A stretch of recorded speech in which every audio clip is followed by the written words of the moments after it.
Guys, we're fucking starting! We're fucking starting!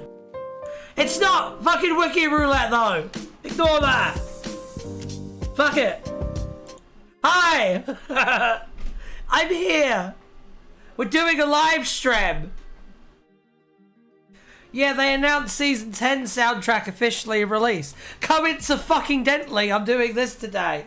It's totally not to catch on a trending topic or anything. I'm not a hack. Man, I tell you what though, I am fucking sick of Doctor Who right now, and I fucking kind of hate it. So, doing 12 Doctors era, which honestly may be the only good era of modern Who, I would say, because most of it's trash. Yeah, I'm down for that. Let's do that. Let's do that. Let's do that. Hey, if you think David Tennant's the best one, that's fine, but you're fucking wrong. And questionable. Anyway. I'm on to you. No, you're not. Clearly they got the idea from you in advance. I love how you're suggesting fucking things. Man. Piku right here? Absolutely. Absolutely. First off, I tell you what. Should we look? Because I can look at the community rank. I can look at what the average person has voted on this. Should we look at what the average Doctor Who fan thinks of the 12 Doctor era before or after I do my own tier list? Which one do you think? Honestly, I keep missing Doctor Who, but my aim is getting better. David Tennant is so cool, he should be the next Doctor Who. David Tennant is so cool. And that's one of the things that's so frustrating about not really being a fan of the David Tennant era, is that, like, I can't even hate him as a person because he's so chill. They should recast the first Doctor. David Tennant. After, you think I should do it after? You want to see us compare after? The average Doctor Who fan doesn't matter. That's true, because the average Doctor Who fan saw the Interstellar Song Contest and was like, maybe they've got a point. Do you remember when I first used to do these streams and I used to make a real effort to, like, be a good brand ambassador, and now I just feel like people who do that are kind of clowns, to be honest. If I'm going to do Doctor Who content, I have to be allowed to be, like, mouthy as shit. That's the rule, is that I'm allowed to do what I want. Yeah, I do think David Tennant is a cool guy. I think he's a cool guy, and I think that he's a really good actor as well, like genuinely a really talented actor. They should do the song contest. I think it's really funny how, like, Doctor Who decided to be like... Doctor Who decided to completely cave in to, like, neoliberal political pressure and, yeah, try to both sides the most horrific mass slaughter in our generation's history. And act like, oh, it wasn't that really that big a deal, really. Meanwhile, the Superman movie comes out, like, a little while later, and is like, what if we just used violence to stop it, though? I like it. I think it's really funny how quickly the Stellar Song Contest became cringe and dated. Ryan, what is going on in that ad in the bottom right? I don't know. Oh! They're selling... Wait, what are they selling? Are they selling penis pills? I think they're selling penis pills. You have to understand, I am in my mid-30s. Yeah, they're selling penis pills. Convenience with discretion. It's not a secret. They were selling penis pills.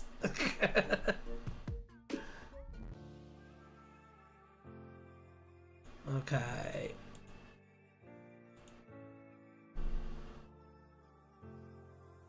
I'm not going to get into an argument about that, to be honest, Naja. Although I would point out that Ukraine at least has the means to fight back, which is being provided by the most powerful military-industrial force of all time, whereas the Palestinians have sticks and fucking rocks, and are being starved. So I'd say that's significantly worse, but, you know. Ryan will order the pills if the stream gets... No, I won't. No, it won't. This doesn't even make me money. It's certainly not going to start costing me money. Naja, putting it in parentheses doesn't mean you didn't write it.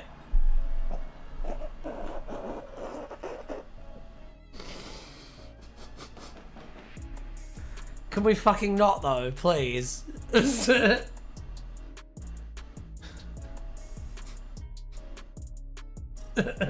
When the Doctor Who Alien PP Pills episode coming. Oh, man. No, I'm in charge. I'm in charge now. Ryan has Secrets Pill sponsor. I don't think any sponsors are coming to Something Blue Audio, to be honest, Mr. M Works. I don't think I'm getting any of those. I do have a lot of offers for sponsorships from my Twitch for Wild Magic, which you should all follow. I think you will do though, but just in case, I'm gonna put it in the pin post and be like, follow it, because it's where I make 90% of my content now. So you should be following me on there. It looks like I'm doing Spider-Man PS5 tomorrow, which should be fun. I think we're only counting mainline episodes of the 12th Doctor.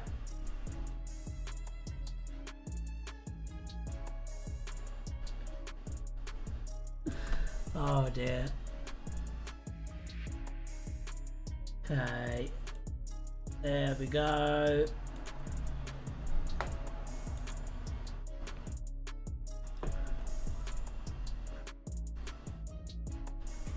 Spider-Man. Oh man. Imagine being one of the people that checks this out on the VOD, like, afterwards. How the fuck does this look, watching it all the way through and not getting to interact with it? I imagine it would feel a little bit like going insane. Boo, do class, no. No. Do all of class as a bonus? Fucking fuck off. I'm not doing it. We're already a quarter of the way through this. Just going like, bam, bam. That's all you're getting, is just that. Anyway, let's put that back. Let's put that back. Now they're out of order, which is unacceptable. Alright, let's actually start. Why don't we actually start with the thing that people are here to see? So yeah, timestamp, I guess, to 4 minutes and to 4 minutes. 4 minutes to 4 o'clock 15. Class Doctor Who that isn't 12. This is a joke. You fools. Okay.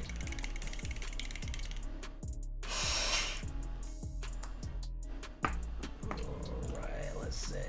The greatest, fantastic, good, okay, bad and not canon. Those are our options. Okay. We're starting with Deep Breath. Change fantastic tier to Clara tier because that's Capaldi's catchphrase.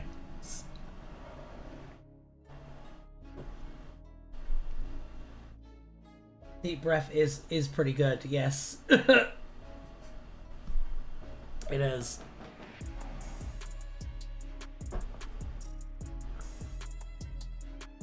The stream just hit 5 likes. You have to buy those pills.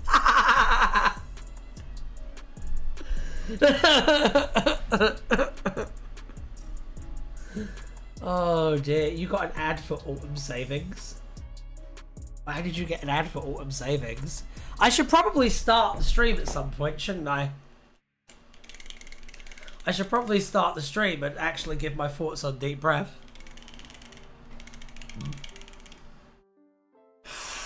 You wish it was a pill advert? Me too. Me too. Me too. A brilliantly different New Who post-gen episode. We're talking about Deep Breath. I mean, kind of. But it is basically, also basically just robot, isn't it? You know what I mean? Like, you take the Doctor, and you take a Doctor who had, like, a recurring, like, terrestrial recurring cast in the Paternoster gang and the Unit family, and you take a doctor that's made primarily with them, you have them regenerate, you do an episode that revisits with them and with the previous like kind of family unit / recurring cast, and kind of sends them off, and then you don't really see them again for a long time. Said not counting Terror of the Zygods. But they are kind of like removed from the main cast in that it's kind of like a send off to them. And also the main villain is a automaton, a robot that has is following the logical extension of its programming, and in doing so that makes it the villain. So it has the same basic type of antagonist as Robot as well, and you're replacing a doctor who has been in the role for a long time and is a very reliable, very comforting presence to the audience. And I think we all agree that if there's one fucking thing you could say to describe the 11th Doctor, it's comforting and reliable. I definitely think that's true. And then replacing that Doctor with someone that the audience frankly doesn't know if they can fucking trust them or not. Because you've got to remember, when Tom Baker was cast as the Doctor, like, people weren't fucking sure about him at the time. They didn't trust him until he earned that trust. It's very, very similar to Robot. But Robot didn't have a T-Rex, that's true. I'm not saying he's a hack. I'm just saying that it's Robot. Like, they used Robot as like the foundation for this story. But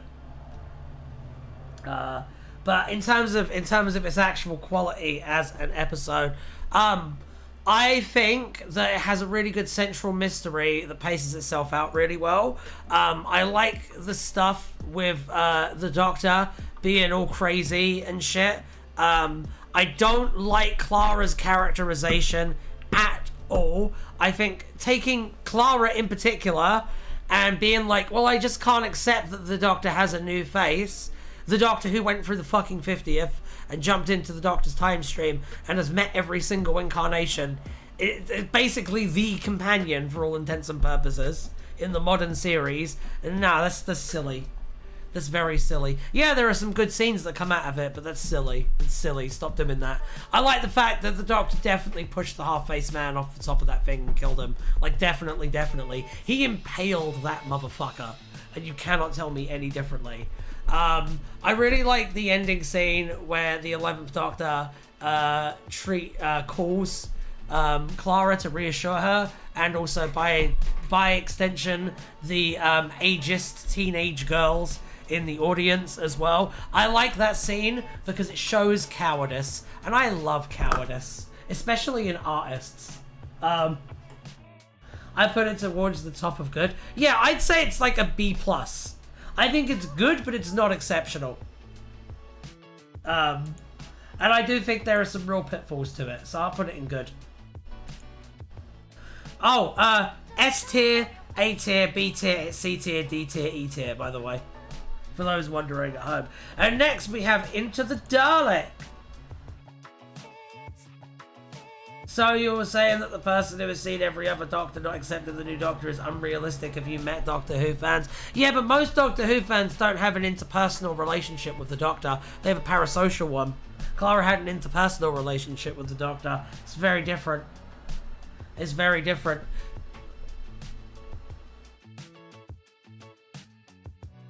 I know multiple friends of mine that were literally the exact audience Martin Boat was targeting with that call. Me too! I have a lot of friends who stopped watching Doctor Who once Peter Capaldi became the Doctor because they didn't think he was fit.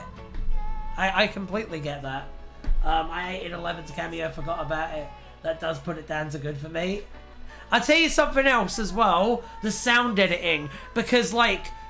So, this is meant to be a moodier, darker version of Doctor Who, but at the same time, it has cartoon sound effects. And I'm going to bring this up again later on. But you know the bit where she's doing the psychic link with him, Madame Vastra, Green Lady, and she pokes him or whatever, and then the 12th Doctor like falls over? Well, there's like a boing sound effect in the background of that, and like, it's very cringe. It's very cringe. Into the Dalek is good. Into the Dalek is good. However, most of the really good stuff in it is just from Dalek. So I'm going to have to deduct some points for that. I like seeing a regular, like, humans versus Dalek Space Wars setting. I think that's pretty cool. I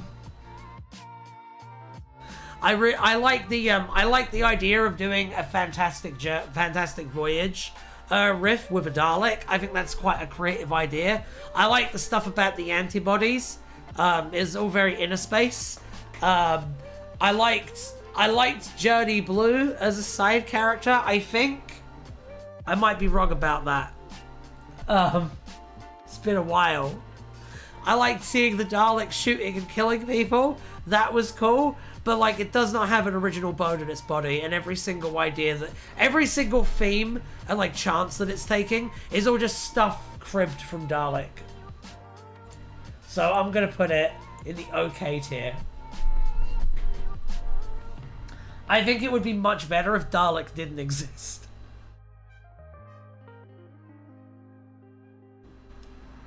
I really like 12's characterization in it. But that's a tiny part of the actual episode. Alright, Robot of Sherwood. You're gonna fucking hate me for this. I have a feeling that you're either going to be like, yeah, or you're gonna be like, boo for this, alright? Now let me explain. Okay? I think that this absolutely understands the assignment that it's going for, both on a thematic level and in terms of the pageantry that it's trying to convey as well. It's supposed to be like a big, goofy Errol Flynn Men in Tights farce, and it absolutely nails that particular flavor of classic filmmaking. I don't know if any of you have ever seen the Star Trek The Next Generation episode where Picard's girlfriend visits Picard, and then also Vash from the Riser episode visits Picard, and then they all end up in Robin Hood world, and Picard has to be Robin Hood, and then he saves Vash from Picard's girlfriend. It's a pretty good episode overall. But Robot of Sherwood had those vibes. In terms of specifics, I think both Robin Hood and the Sheriff of Notting Dick are perfectly cast. I think they're excellent. In terms of, I like the shit fucking robot space knights, because I think they have exactly the right amount of presence that they need to for like the story. I think it's just the right amount of goofy, which I enjoy. I love the stuff about like the mythology of heroes being so significant that it kind of makes them real and all that shit. I think that's very cool. Yeah, I just think it's a banger, to be honest. And I mean, he sword fights Robin Hood with a spoon. So if you're one of those people that's like, I don't know about politics, but Starship Troopers has mechs in it, so it's a good book. If you're one of those people, then I mean, this has Doctor Who beating Robin Hood in a sword fight with a spoon. So like, fuck you. I also like the irony of the Doctor thinking heroes can't exist like Robin Hood. It's because the 12th Doctor is just a moody teenager. He's just discovered nihilism for the first time, and he can't stop sucking at that Nietzsche tea. That's all it is. Weird placement, wouldn't put it as Capaldi's third. I absolutely would. I think it absolutely belongs in Capaldi's third. Can I tell you why, Nick? Because when you make it his third episode, okay, his whole thesis, his whole like, oh, soldiers, oh, this, oh, that, oh, I'm just a moody fucking emo teenager, all of that is proven wrong to the audience in spectacular fashion in Robot of Sherwood, and you have to do that early on as possible, because most Doctor Who fans are dense as fucking hell, and you need to cram it in to their thick fucking skulls that, this is a lie that the Doctor believes that they need to come out of, or they will just keep going, and I don't know, maybe some of them will end up thinking Heaven Sent is about the Doctor getting over grief or something. Nietzsche was not a nihilist, I know, but it was a good joke! Anyway. It was a good joke. And you know what the difference is? You know what the difference is, Naja, between Nietzsche and actual nihilist philosophers? The difference is that people have heard of Nietzsche. Anyway. Listen. Alright, so, here's the thing. As a standalone piece of media, as its own episode, it goes here. It goes here. Okay?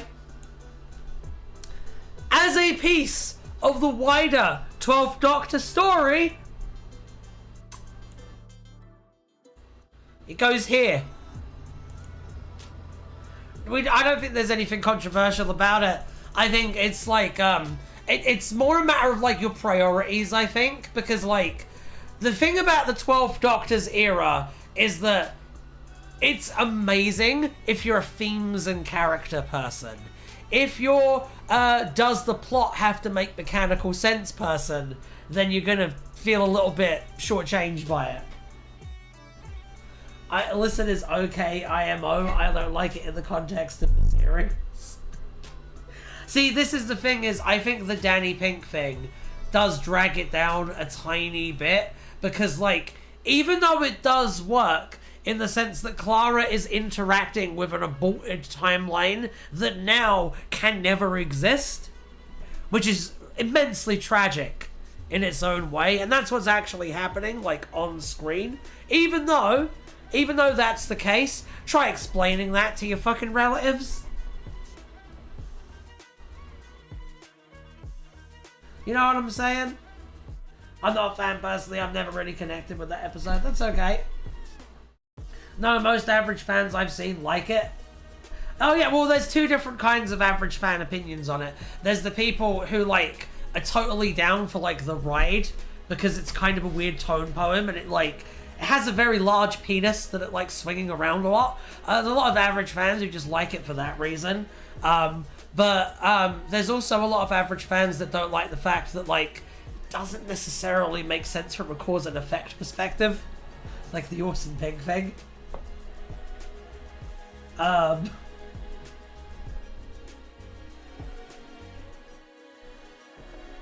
It's pretty interesting though. It's a good soda. But I'm going to put it in fantastic. Time Heist. You like large PD? Yeah, I like Doctor Who episodes with large genitalia as well. They tend to be my favourites. So let's do Time Heist. Time Heist. I mean, it's really fucking good, isn't it? See, I feel like Time Heist is the one that, like, if you're really locked in to, like, the plot side of Doctor Who, which why? Frankly, even in classic Who, the plot is barely there, and it's all about the themes and the characters and the ideas. Like, why?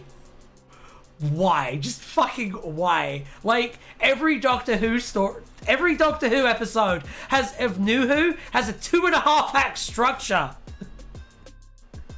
Because they get to the last 5 minutes and I'm like, oh shit, we need to write a build-up, a climax, and a resolution. That's why so many Doctor Who episodes end with the Doctor walking up to the villain, having a conversation with them, and then the villain exploding, and then everyone crying or laughing. Think about how many Doctor Who episodes end that way because they don't know how to structure them properly. I'm off on one today, man. But yeah, Time Heist. I would say...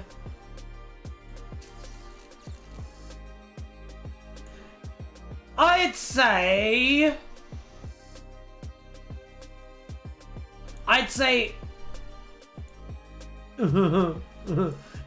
it's in the fantastic area.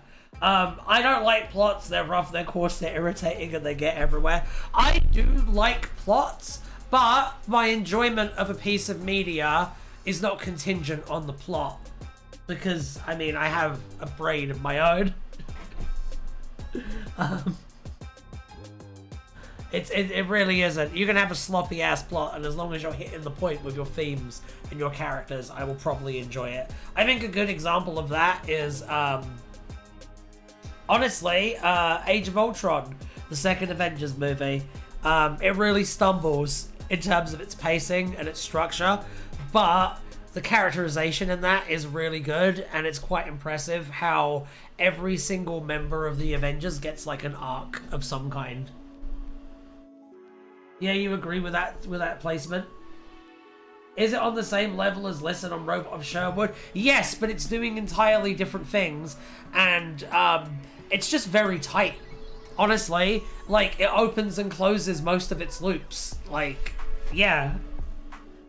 Age of Ultron is my fave. Age of Ultron's really underrated, and for the problems that it has, I feel like its virtues vastly outweigh them.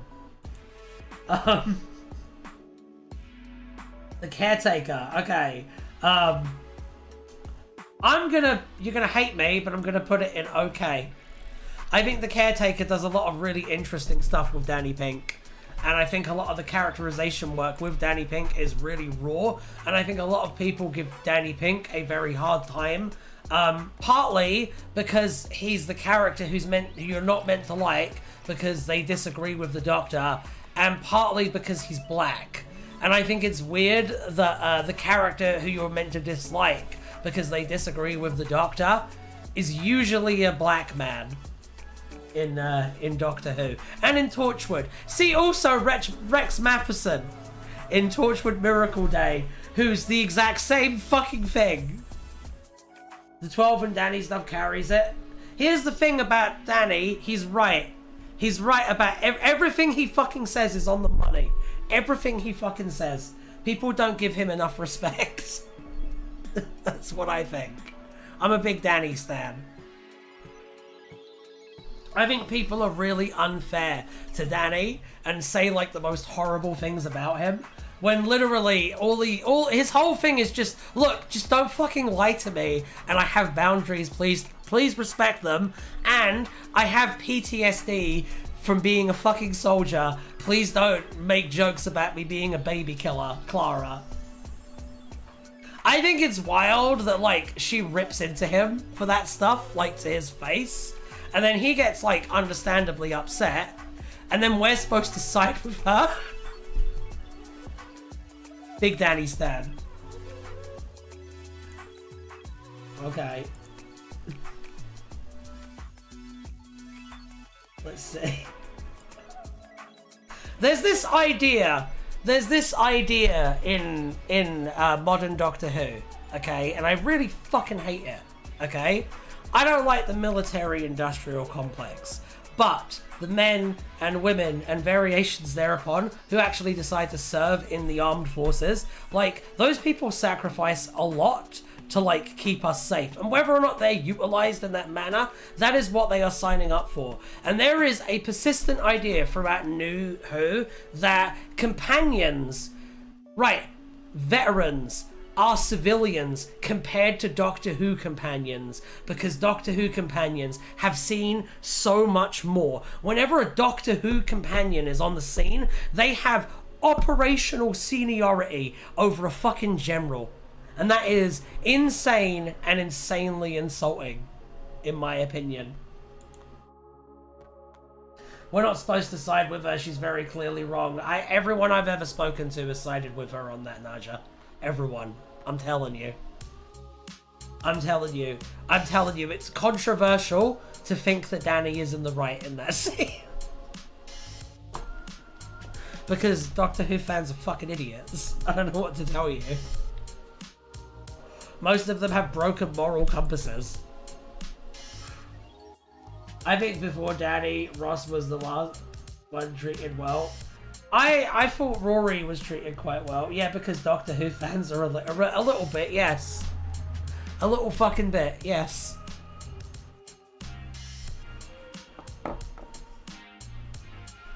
But we're not supposed to. Yeah, but like, she's a middle-class white lady. You're meant to side with her. You're meant to side with her. Clara is a pretty woman, so she's clearly always right. That too. That too. Now we move on to Kill the Moon.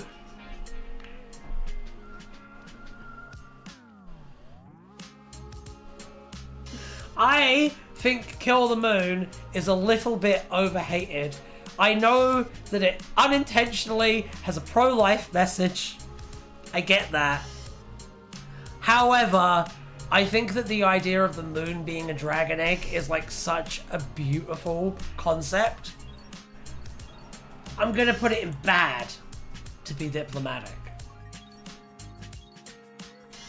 Moffat's entire point is that she's a pathological, horrible... No! No! You have to understand. You have to understand that when Moffat says things like, when Moffat characters say things like, I'm a pathological liar, or I'm a psychopath, what they actually mean is, I'm Master Chief, I fight aliens and doesn't afraid of anything. What they mean is, I'm a pretty cool guy.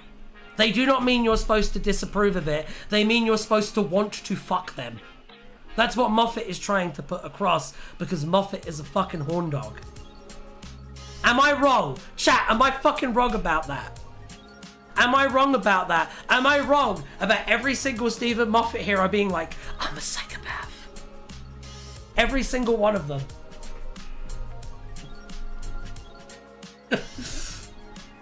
I don't know. And he is my favorite fucking Doctor Who showrunner of the modern era.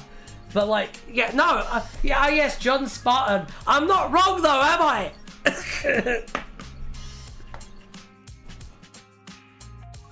I'm not wrong. I'm not wrong that Moffat will use these character flaws to make his characters sexier and cooler.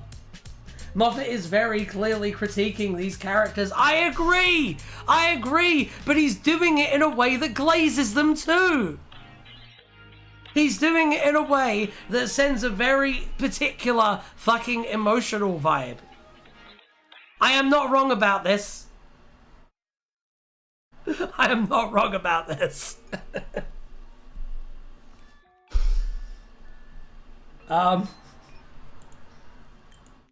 Because I tell you what, for all of the critiques that he tried to make of, the doctor, right? The doctor, isn't the doctor's doctorness causing too many doctory doctors to doctor with the 11th Doctor's era, right? The idea that his legend had become too big and that he was trading on his own reputation. Yeah, right? I get that I'm the Doctor, basically run, is supposed to be deconstructing the fact that he's trading on his reputation too much and that's going to lead to terrible consequences down the road.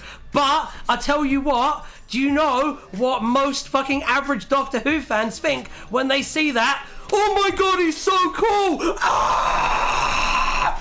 Am I fucking wrong? Am I fucking wrong? That was good.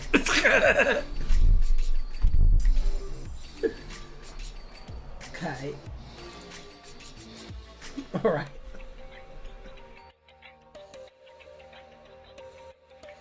It's amazing how he was writing these good episodes and writing another show at the same time.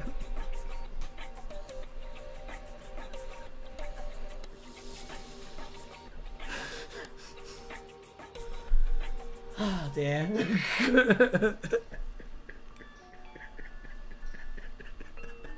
I love how mad this is making you. Just accept that I'm right.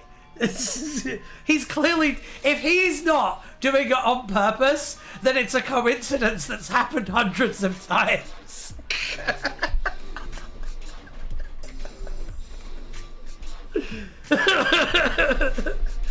Anyhow, right?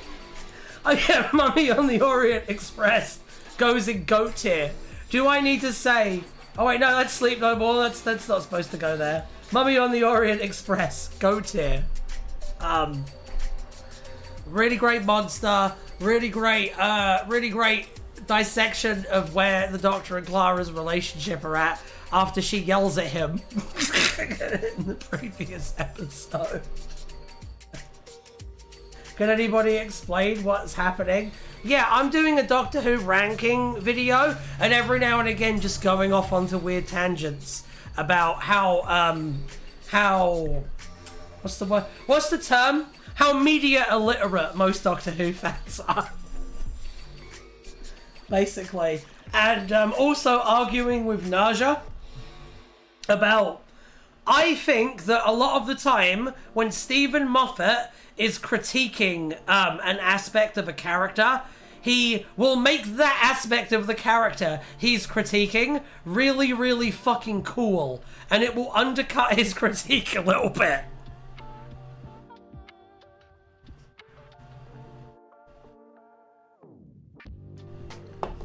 Like, for example, Clara Oswald, they did an arc that deconstructs the fact that she's kind of manipulative by making her get away with everything in her manipulations. And the one thing bad that happens to her has nothing to do with it.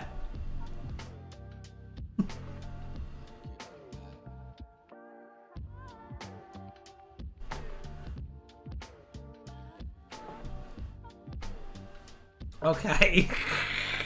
Naja, earlier on I said the Israel-Palestine thing was bad and you were like, actually. So maybe get off your fucking high horse, eh? How about that? Alright, let's go on to Flatline. Flatline, I'd say, is, I'd say Flatline also belongs in the S tier. Oh dear.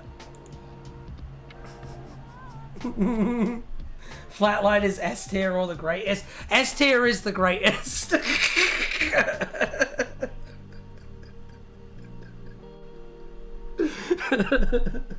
Flatline is goated. I love two-dimensional cartoon people. It is goated. It's so good. I don't know, man. This is the thing, though. Like, you're deconstructing all of Clara's negative traits by making her hyper-competent and cool.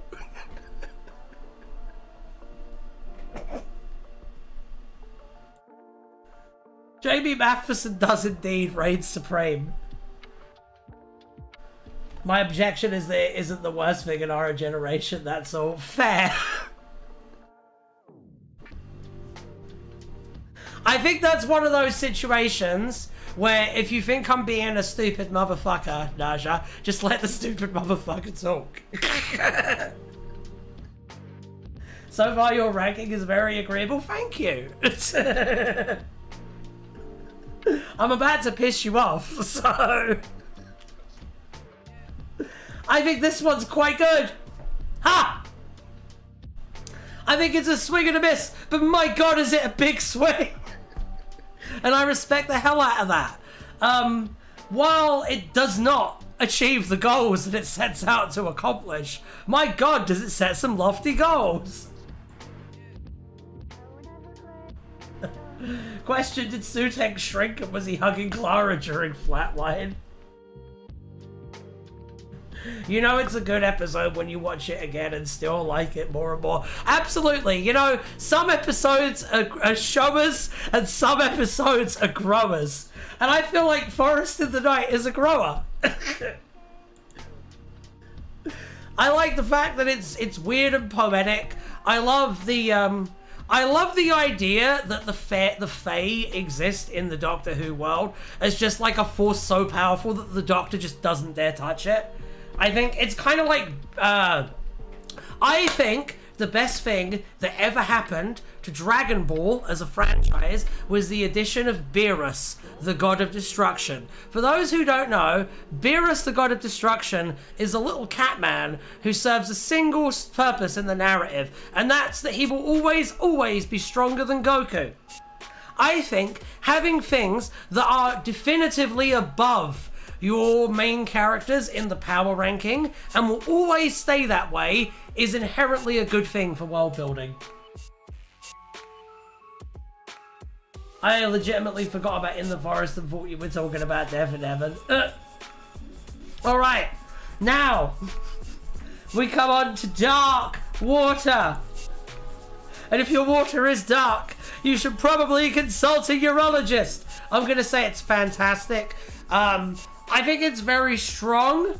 I think there are some things that drag it down from being, like, perfect. Namely, the fucking cartoon sound effects.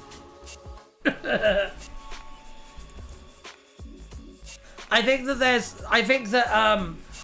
sound effects are, specifically the bit where Clara is having her fucking mental breakdown and she throws the key into the lava, and the key hits the lava, and you literally hear splodge. Like, yeah. That's quite bad. Ryan, don't you think there's a negative message in The Forest? I do, but I think it's really mild, and like nobody actually watches it, so who cares? But yes, I condemn the doctor saying medication is bad in The Forest of the Night. It's pretty dumb. There you go. Do you want me to go into more detail? Because I'm happy to. I'm not going to shy away from it. Goku pisses me off due to power scalers. A punchy man kind of take on reality warpers like Mr. Bean and Mr. Impossible from Mr. Bear. I don't think that he can take them on, but I think he can fight them once, lose, train really hard, come back and win. I do think he can do that because it's just how the character is constructed. I think most power scalers are fucking losers though. And that is speaking as someone who actively power scales whenever I do stuff, but when I do it, I weigh it against like narrative shit, which should always win out. Because you know what the coolest part of Dragon Ball Z is? Well, it's not the coolest, but one of the most clutch moments in all of Dragon Ball Z, okay, is the Cell saga, when Cell has absorbed Android 17, but he hasn't absorbed Android 18 yet.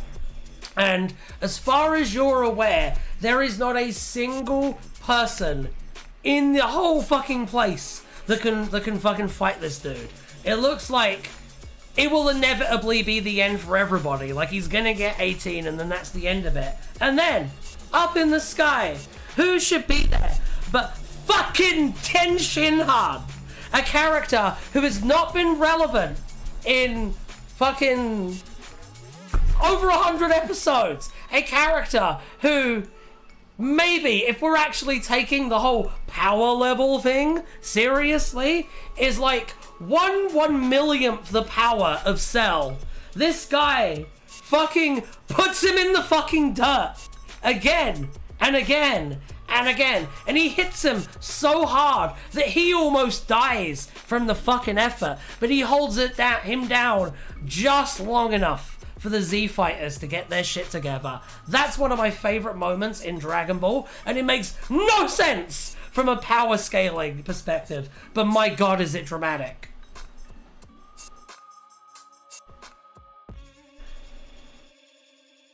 If it is impossible to beat Goku, it's not impossible to beat Goku. Goku's very beatable. The thing about Goku is that Goku can, like, become powerful enough to beat anyone. Goku is not inherently the most powerful. That's not how Goku works or functions. Speaking as someone who likes Dragon Ball and actually understands it, no, that's not the point. And to be honest, in terms of versus battles, I prefer seeing Vegeta get brought into them than Goku. I think it's more interesting. The Murder Llamas canonically have won against multiple universes. I like it when the most powerful characters are glup shitos. Hang on. Hang on. I mean, you know who the most... Also, like, I don't want Goku to trump Paul. As it stands right now, Xavier, Goku isn't even in the top 30 in Dragon Ball itself. Goku is nowhere near the, like, top level. Basically. The point Goku is at right now I've also never watched whatever show it is Goku is from. Well, it's quite good. But most people dismiss it, basically, but it's quite good.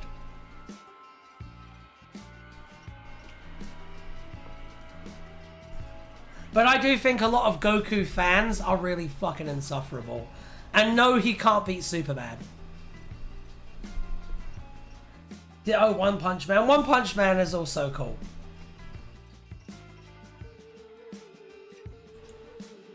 Like, who the new Superman isn't some god, he's just a good man who wants to do good, and I feel like James understands him. I feel like that too. I feel like that too. For the record, with the Superman Goku thing, I do think that Superman and Goku are on roughly equal levels of, like, physical strength, but Superman is just so much faster, and, like, that's the deal. Goku versus Gilgamesh. How does the mongrel go?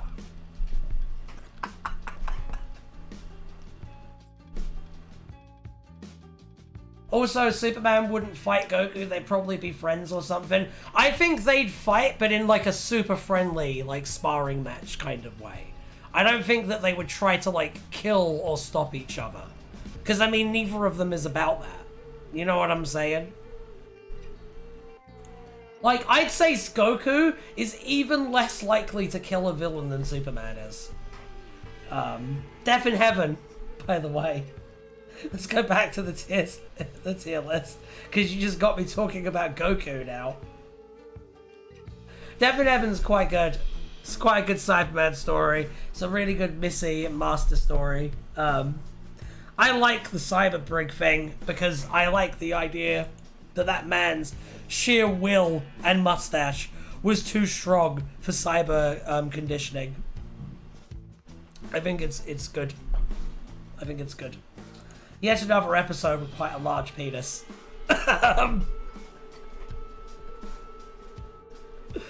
Alright, we're gonna have to speed run the rest of these.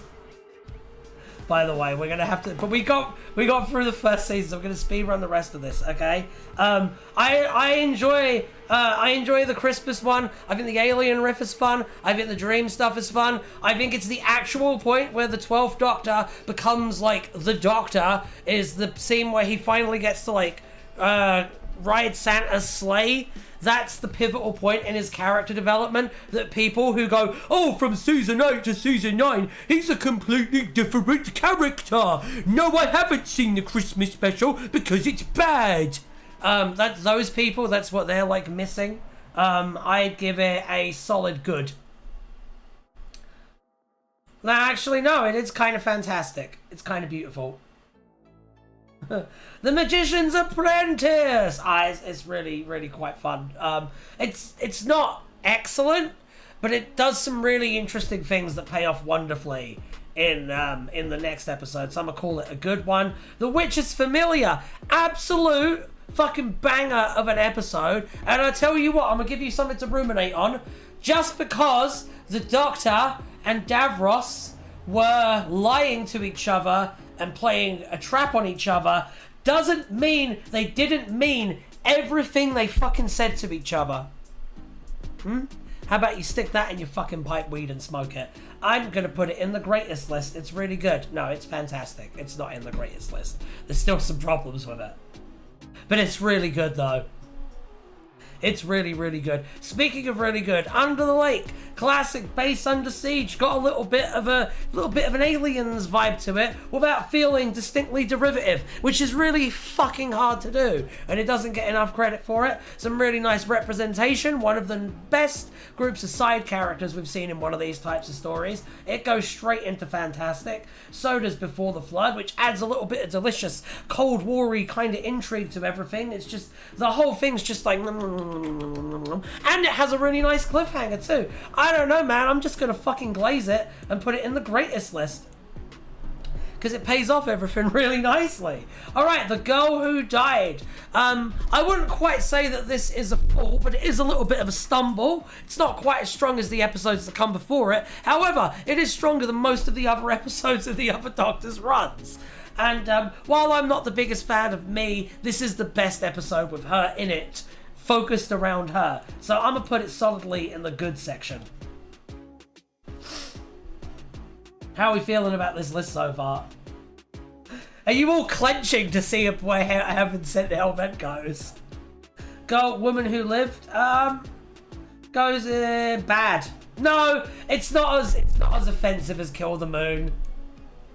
I'd say it's about as good as The Caretaker. Can I ask you, are we too harsh on the 13th Doctor, or was it reasonable? I think my harshness on the 13th Doctor was completely reasonable. I think a lot of people just don't like her because she has a vagina. But if you don't like her because she's a neoliberal mumsy shill, then that's completely fine. Yeah. Basically, it's whether you're misogynistic or whether you think that she's like an empty corporate vessel. That determines whether you're too harsh on her or not. 13 is a roller coaster. No. I refuse to. No. 13 is not a roller coaster. Roller coasters are fun.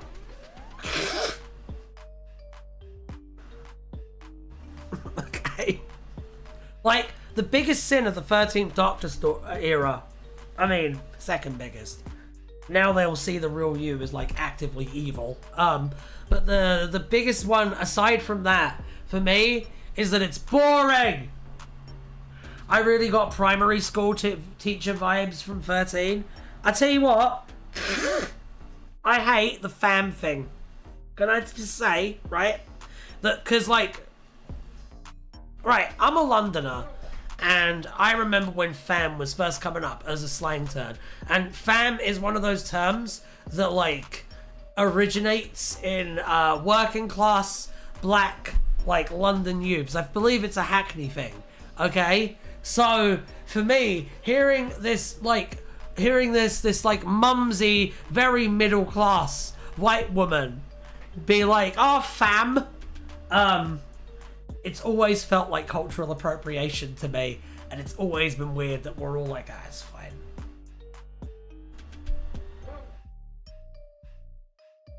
I think haters are people that can say it looks beautiful. Nothing is too powerful, but it just looks nice. What are you talking about?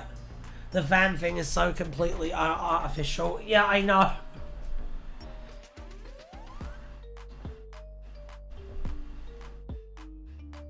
Well, I think it also, I don't know, man. I think it's weird. I've always thought it was weird. 13th era looks the worst. Yeah, it does. It does look pretty fucking awful. That is true. I think Zygon Invasion and Zygon Inversion, I think they've aged really poorly, to be honest. I think the messaging in them has aged really poorly, and I mean, it's not just one line, it's like the whole thing in this case. I'm gonna put Zygon Invasion in good. I'm gonna put Zygon Inversion in good. Because even though I disagree with the messaging in Zygon Inversion, I do think that the speech is very good. And I think that we don't talk enough about what a good performance Jenna Coleman and Jenna Redgrave give in that. We all talk about how great Peter Capaldi is, but he's only as good as he is because he has those two to bounce off of. Although I'm not enamored with Whittaker's acting, and that is not her fault. That is not her fault. Babe, what was the play we saw? With Jodie Whittaker and Christopher Eccleston? Antigone? Yeah. We saw Antigone with Jodie Whittaker and Christopher Eccleston, right? And she was electric! She was so fucking good! And... Sorry? Antigone, it's a Shakespeare. But she was, I think, she was so good though. She completely held her own. There were bits where she honestly dominated Eccleston. So where was that in Doctor Who? Not her fault. You know what? Not her fault as well, Because I tell you what, there's one thing I know, and I know this is going on too long, but fuck you, I don't care. I want to do another rant. And let's be honest, you will love it. Right. More sidetracked I get, the longer you get with me. I think that the problem with the 13th Doctor in terms of a performance level is there's two pieces of information that we've gotten from Jodie Whittaker's mouth, okay? That I think confirm why her Doctor doesn't land for people, okay? The two things that we know are, number one, she was not told to watch any Doctor Who. She was told not to watch any Doctor Who. In fact, she was actively discouraged from researching the fucking role. Okay? Which, I don't know why we do this nowadays. I don't know why we have this newfangled modern convention of not preparing actors for their fucking jobs. But for some reason, we do that. Okay? That's the first thing. She didn't have... And I want you to think about what that means, okay? What that means is, Jodie Whittaker went into this not having any fucking reference point for what she was supposed to be doing, except for vague memories of a friend doing the job years ago. Okay? It's the first thing you need to bear in mind. Alright? She had no opportunity to develop a close, intimate relationship with this character, which she should have been allowed to do. Okay? Secondly, one thing she said in an interview once, I will always remember, because it blew me away, which when someone asked her where her inspiration for playing the Doctor came from, she answered, oh, it's all in the script. It's all in the script. It's all just there. And we all know how fucking dry and characterless and fucking terrible Chris Chibnall scripts are. So, I am led with only one conclusion as a logical, thinking human being, and that is that she was set up to fucking fail from incompetence on Chris Chibnall's part. I don't think it's fair to blame Jodie Whittaker at all for what happened with Doctor Who. I don't think it's fair in the slightest what happened with Jodie Whittaker and Doctor Who. And I think it all comes down to fucking Chris Chibnall setting her up improperly. It's not all in the script. That's the point I'm making, Nick. Is like, so when you're trying to act, what you're doing is you're trying to access like an emotional toolbox that helps you convey different things. And the only thing that Jodie Whittaker had in her emotional toolbox was what was in the fucking scripts. Which are terrible. No, the whole point of this huge rant, Xavier, is that it's not her fault. She's a fantastic actor. It's 100% not her fault.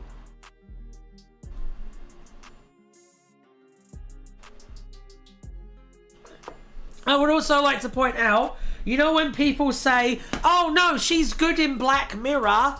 No.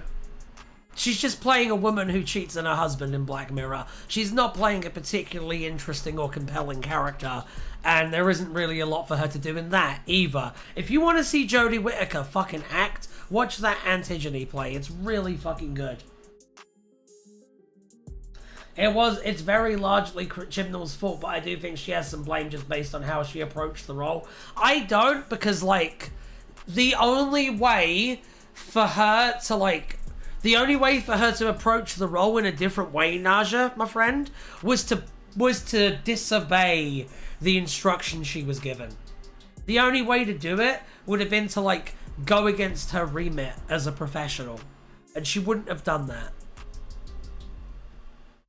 Imagine a parallel timeline where Jodie Whittaker watched Tomb of the Cybermen. I know! Just show every new Doctor Who Tomb of the Cybermen.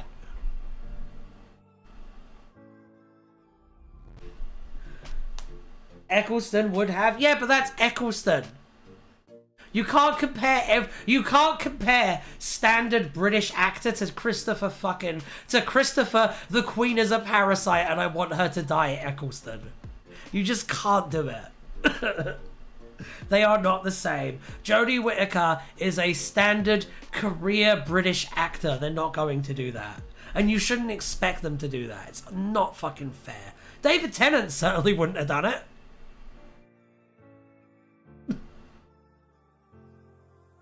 Because I'll tell you what, if you do go against like a director or a producer's instructions, and I'm saying this as an actor who's done things, right? They will just tell you to fucking stop. They will tell you to do it the way they want you to do it or go home. And like, why would she do that when like Chris Chibnall was her fucking friend? She didn't even have to audition to be Doctor Who. She was just picked because she's mates with the person who was showrunner. So why would she go rogue? Because, oh, this character was that fucking important to her. No. Absolutely not. I don't know.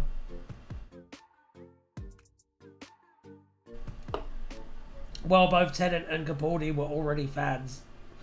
Well, with Capaldi, it's also kind of different. Because, like, Capaldi had already had his career almost die because of, like, internal politics stuff. And then been resurrected through the thick of it. So, like, he already didn't give a fuck, basically. Like, and he's in his 50s, too. Like, he's done it all. You know what I mean? And David Tennant was just a powerhouse in the industry. Jodie Whittaker, though, only got the job because of nepotism. And was really good friends with the person who was the main producer of it. So there'd be no incentive for her to go against the grain whatsoever.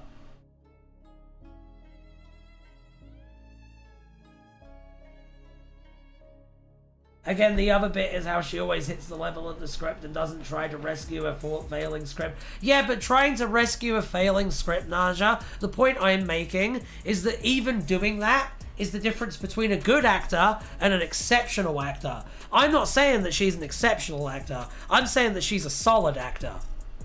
Christopher Eccleston is an exceptional actor. I'm in the thick of it, everybody.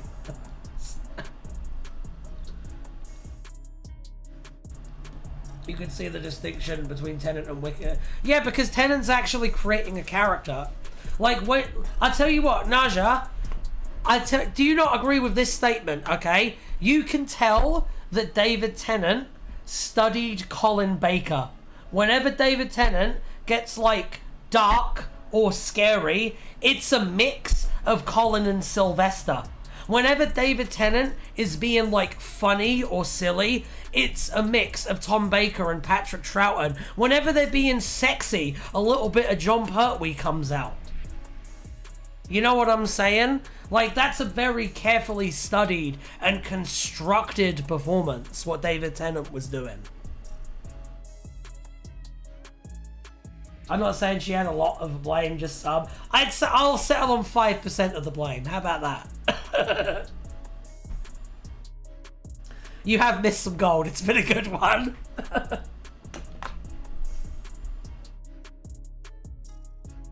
Shouldn't the Doctor always be played by an exceptional actor, though? I mean, in theory, it would be nice, but that isn't always the case, is it?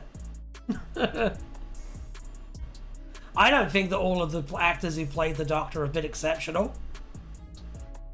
In fact, there's some of them I think have just been okay. I was thinking at most at 10%.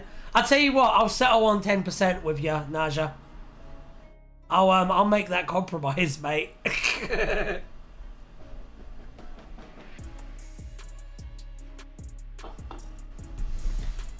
is a very small amount.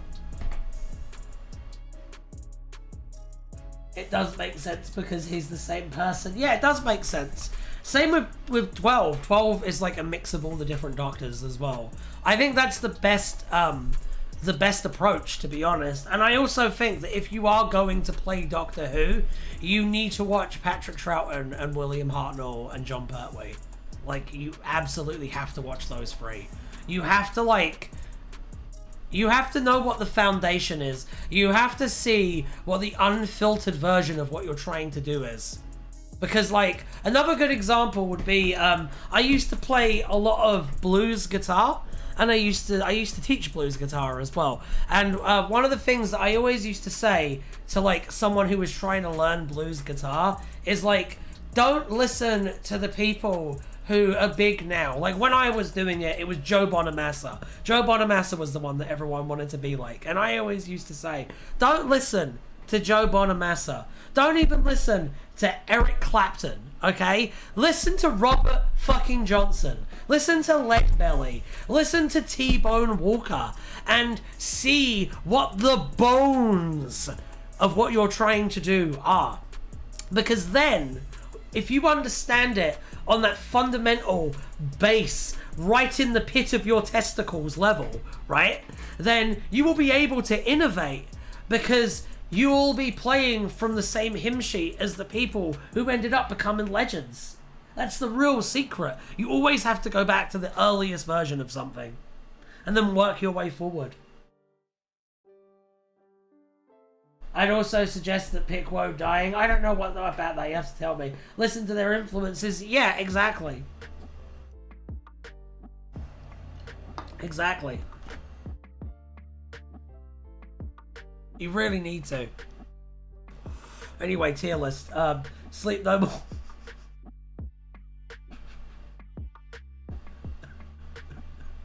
I think Sleep No More is good. Fuck you.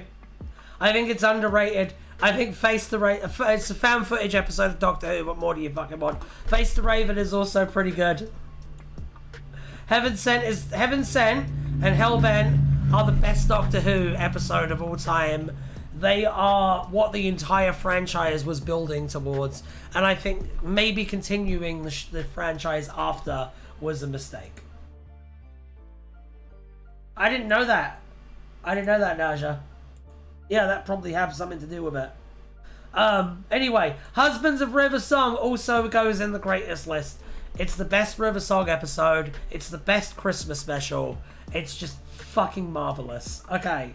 The Return of Dr. Mysterio gets a good from me. I actually think it's really fun and solid, and I enjoy it quite a lot.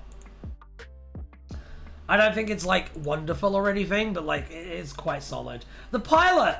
I'm gonna put pilot in fantastic. I think it slaps, to be honest. I think it's so fresh and fun, and it has such a unique energy to it. I think Bill is such a well-realized, well-introduced companion. I love the reframing of 12. It's just, all of it, man. All of it. I love the puddle monster, too, man. Just, so good. So good, man. So good. Smile also goes in fantastic, solidly. I love that it's like a moody, exploratory episode. It's really cool. Has a real Tom Baker vibe to it. Recommend. Thin Ice. We're putting this one in the greatest list, man. Oh, molto bene. Fantastic. One of the only Doctor Who episodes where they have a companion of colour and they don't run away like a coward from it or fuck up the message entirely and accidentally be racist themselves. Well done. Well fucking done. Smile is good. Smile is good. Smile is really good. Knock Knock. Amazing. Amazing fucking piece of work. Man, such a vibe. Such good development of Bill's life outside of the fucking Doctor without resorting to the same old tired tropes. The fucking monster design, fantastic. The twist, and it's got Poirot in it. I fucking love Poirot. Yes, goes in fantastic. Alright, Oxygen, the greatest. Just, oh! That's all I've got to say about Oxygen. It's just, oh! Yeah. Really good. Really, really good. Really good. Really good. Extremis. Oh, man. You were going on a quick adventure. 20-minute adventure, Morty. I like it. I think it's really good. I think it has a really solid concept. It has a solid twist. Racism didn't exist back then, don't worry about it. No, you're not, you know you're saying that's exaggerated, Cookie Boy, but that is literally what he says to her. Well, not literally. Figuratively, that's what he says to her, because he tells her to just walk around like he owns the place, because he's never had a problem with it, which is literally not acknowledging that the racism exists. And then, when William Shakespeare is racist to her fucking face, he goes, oh, it's political correctness gone mad, which is implicitly siding with William Shakespeare being racist to Martha, just so that the fucking conversation ends. Yeah, no, honestly, when it came to race relations, the 10th Doctor should have had his fucking head kicked in. Anyway. Also, it's weird and very racist that Mickey and Martha end up together. Like, super gross. Pyramid at the End of the World is good! No, it's not. It's okay. Pyramid at the End of the World is the actual weak link in this trilogy. Everyone goes after The Lie of the Land. The Lie of the Land is actually kind of okay. This one's fucking awful, though. That's not awful, but it's okay. Which, in Doctor Who terms, is awful. Everything must either be the best or worst, all times. 12 slaps 10 when? 12 would absolutely slap 10. So fucking hard. Like with this part of his hand. Yeah, absolutely. Good old JK is in the same episode, yes. Alright. The Lie of the Land. It's going in good. It goes firmly in the good territory, I would say. I do think it mainly just needed to be longer.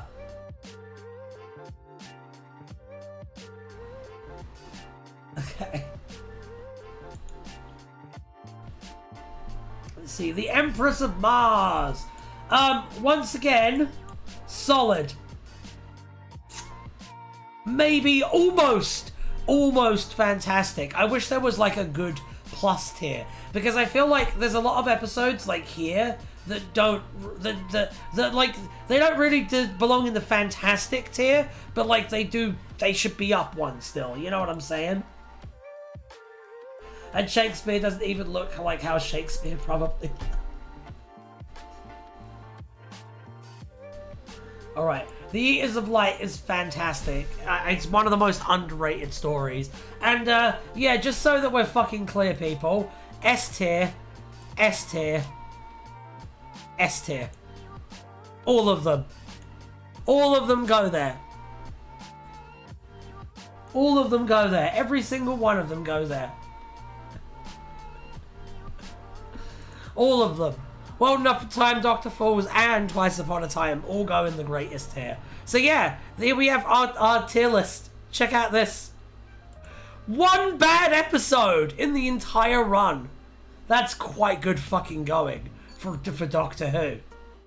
Shall we see what the community thought of the 12th Doctor era? Is this about to really make me upset?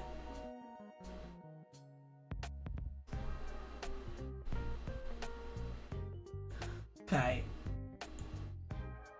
That was the Heaven Sent stuff, right? Heaven Sent and Hellbent are both in the greatest tier. So yeah, I hope you all like my list. We're gonna look at the community rank now. Ah! What is this bullshit?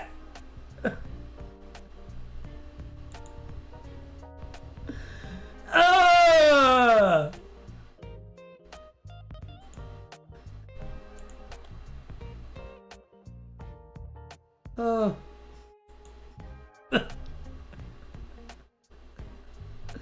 What do you think? Why is Knock Knock and the cat? Why is Knock Knock in the bad list? Why is the Eaters of Light in the bad list?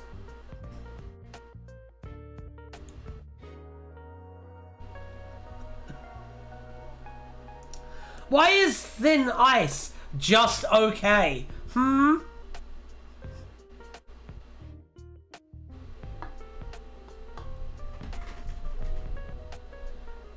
Unintentional anti-abortion.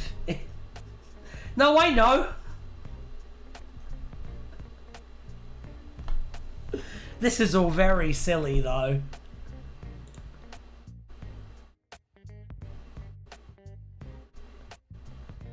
Here we can see ones from specific people so that we can shame them. Anyway, yeah, there's mine. I think I was a lot more generous than the average fan was.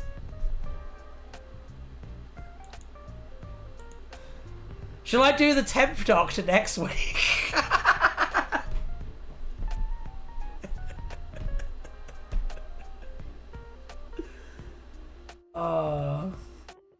I didn't like Thin Ice. The villain reminded me of myself, Doctor Who. Alright. I'm gonna head off now. I'm gonna be streaming on Twitch tonight though, Wild Magic, so come see me at twitch.tv/Wild Magic. And in the meantime, to play us out, here's Sting with a cut from his new album. Take it away.